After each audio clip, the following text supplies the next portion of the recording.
ओम शांति। आज 25 जून 2021 की मुरली में बाबा ने कहा, मीठे बच्चे, इस समय तुम बाप के ऊपर बलिहार जाओ तो 21 जन्मों के लिए तुम सदा सुखी बन जाएंगे।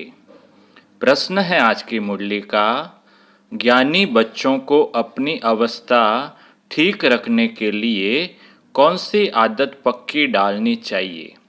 उत्तर है सवेरे सवेरे उठने की।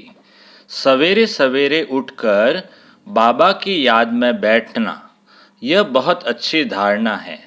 जो बच्चे जल्दी सोते और जल्दी उठ जाते, उनकी अवस्था सारा दिन ठीक रहती है।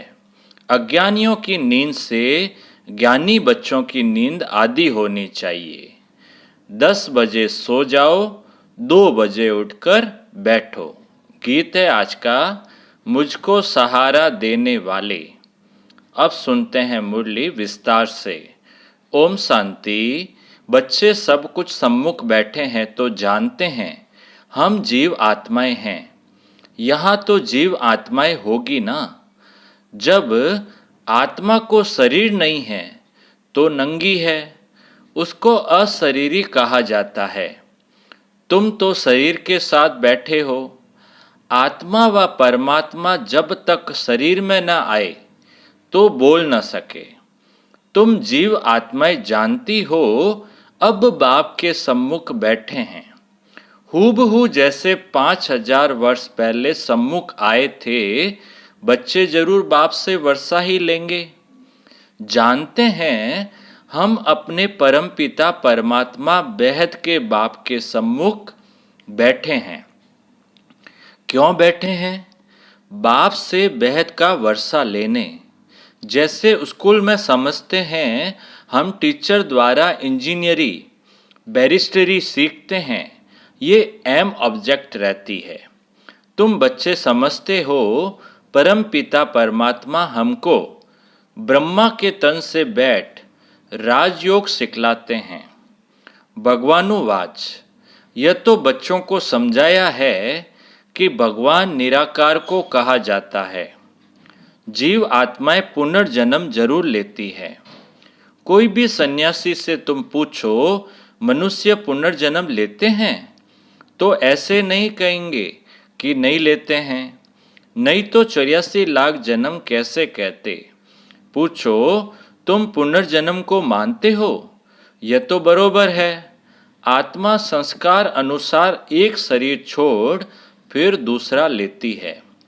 ऐसे कोई कोई मनुष्य 84 जन्म लेते हैं। 84 लाख जन्म की तो बात ही नहीं।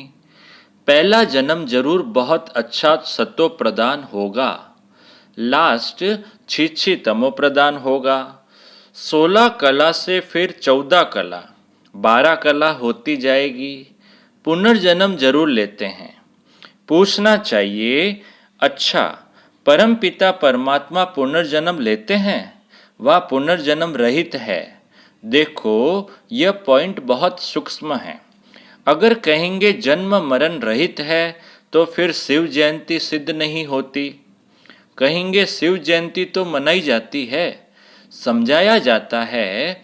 हाँ शिव जयंती है, परंतु जन्म के साथ फिर मरना जिसे कहा जाता है वह नहीं है। अगर मरे तो फिर पुनर्जन्म ले।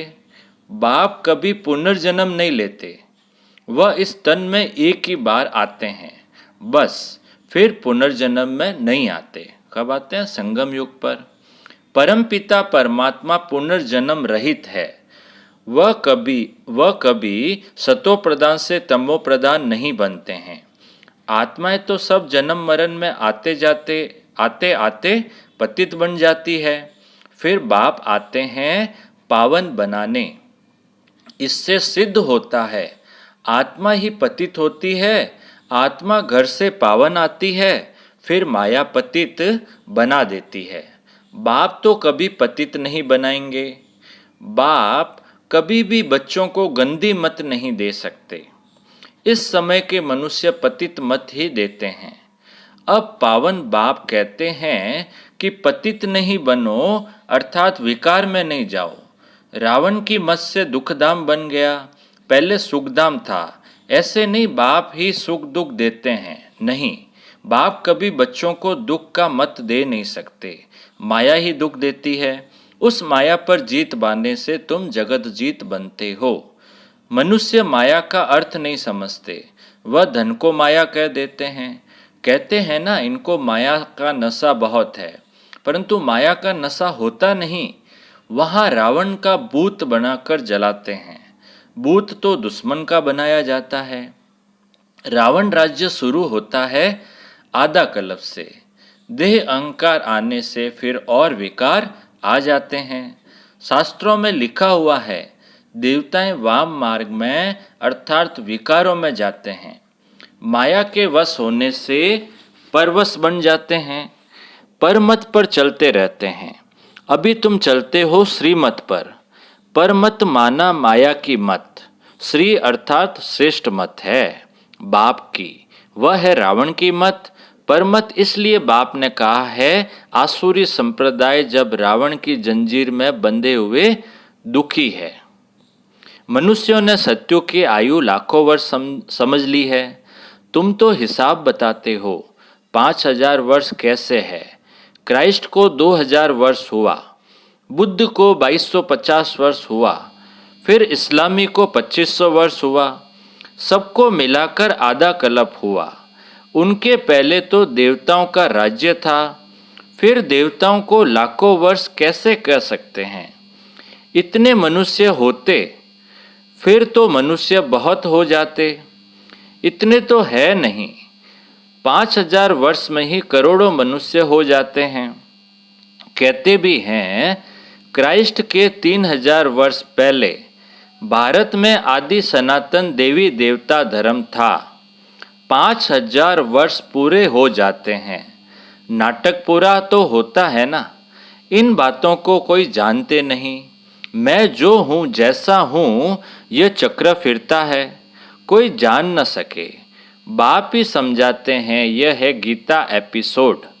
बाप ने आकर सहज राजयोग सिखाया था। बाबा बूढ़ियों को भी समझाते हैं कि यह बहुत सहज बात है, सिर्फ बाप और वर्षे को याद करना है। बच्चा पैदा हुआ, गोया वारिस पैदा हुआ। तुम समझते हो हम बाबा के वारिस है, 5000 वर्ष बाद फिर से मिलने आए हैं। यह बड़ी गुप्त बातें हैं। बाबा पूछते हैं, आगे कभी मिले हो? कहते हैं, हाँ बाबा। आत्मा इस मुख द्वारा कहती है, हम 5000 वर्ष पहले आपसे मिले थे। आप इस तन द्वारा शिक्षा देने आए थे। जो पक्के पक्के बच्चे हैं समझते हैं हम बाबा से बेहद का वर्षा लेने बैठे हैं।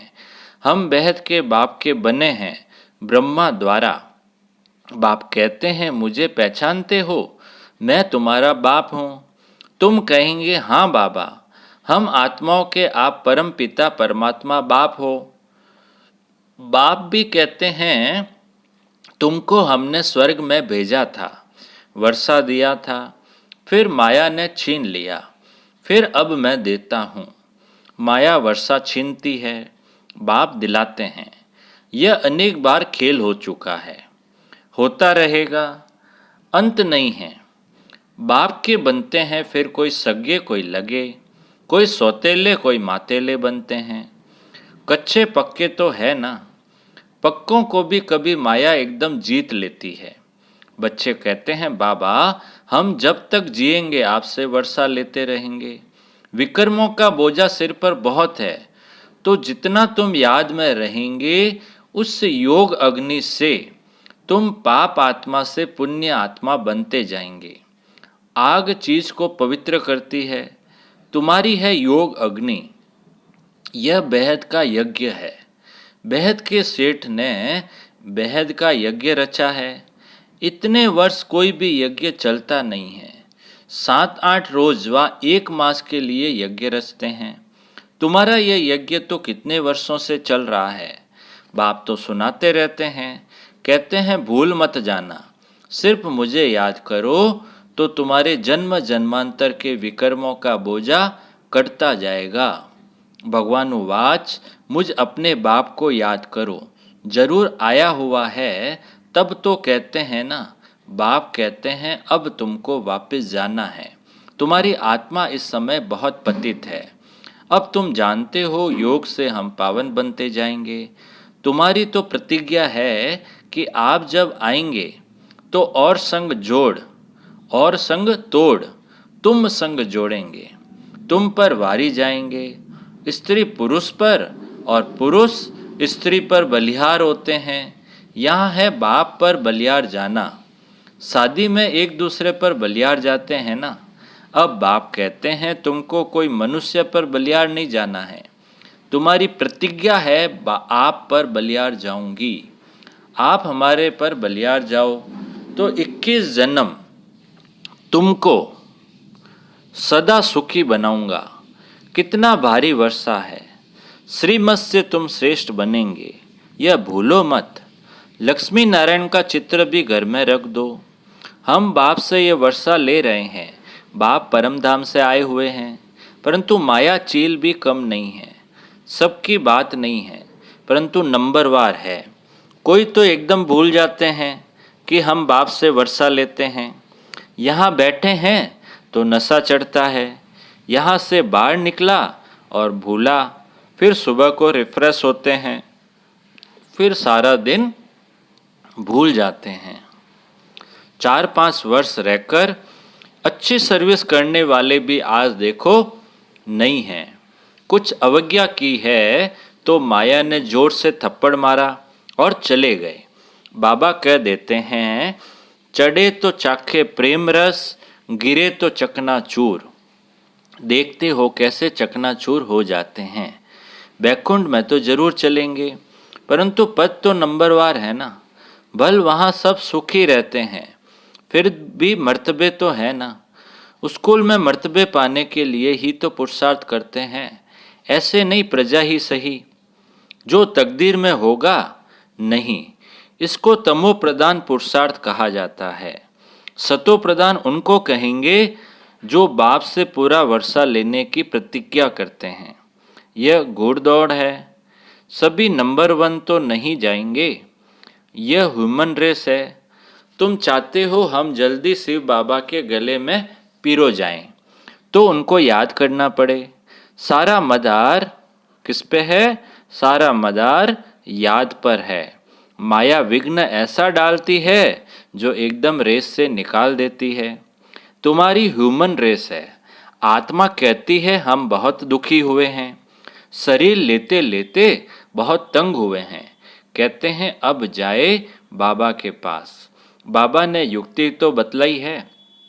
कहते हैं बाबा हम आपकी याद में ही रहेंगे, जितना टाइम निकाल सको उतना अच्छा है। गवर्नमेंट की सर्विस में भी 8 घंटा देते हो, ऐसे याद में भी 8 घंटे तो रहो। सृष्टि को स्वर्ग बनाना यह कितनी भारी सर्विस है। सिर्फ बाप को याद करो और सुख धाम को याद करो। बस यह 8 घंटा सर्विस करेंगे तो तुम पूरा वर्षा पाएंगे। ऐसे ऐसे याद करते करते तुम्हारे विक्रम विनाश होंगे। 8 घंटा इस सर्विस में दो, बाकी 16 घंटा तुम फ्री हो। जितना हो सके तुम घड़ी घड़ी याद करो। याद तो कहाँ भी बैठ कर सकते हो। सबसे अच्छा टाइम तुमको सवेरे मिलेगा। सिंधी में कहावत भी है, सवेरे सोना सवेरे उठना, वही मनुष्य बड़ा गुणवान है। ये कहते हैं ना। यह गायन भी अभी का है। जल्दी सो जल्दी उठो, तो वो तो बहुत अच्छी बात है। यह गायन भी अभी का है। बाप कहते हैं रात को जल्दी सो जाओ और फिर सवेरे सवेरे उठो। अज्ञानी लोग 8 घंटा नींद करते हैं, तुम्हारी नींद आधी होनी चाहिए, 4-5 घंटा नींद बस। तुम कर्मयोगी हो ना। रात को 10 बजे सो जाओ, 2 बजे उठो। शिव बाबा को याद करने से तुम्हारी कमाई बहुत है। तुमको हेल्थ वेल्थ दोनों ही मिलेगी। अच्छा 2 बजे नहीं तो 3 बजे उठो, 4 बजे उठो। फर्स्ट क्लास समय वह है, शांति रहती है, सब अशरीरी बन जाते हैं। उस समय सन्नाटा बहुत होता है। अमृत वेले की याद अच्छा असर करती है। बाबा बहुत करके रात को जागते रहते हैं। सूक्ष्म सर्विस में थकावट नहीं होती, कमाई से तो खुशी होगी।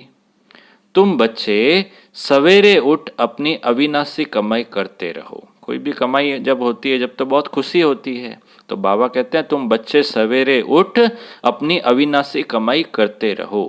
अच्छा अच्छा बाप दादा बोले, मीठे मीठे सिकी लदे बच्चों प्रति माता पिता बाप दादा का याद प्यार और गुड मॉर्निंग।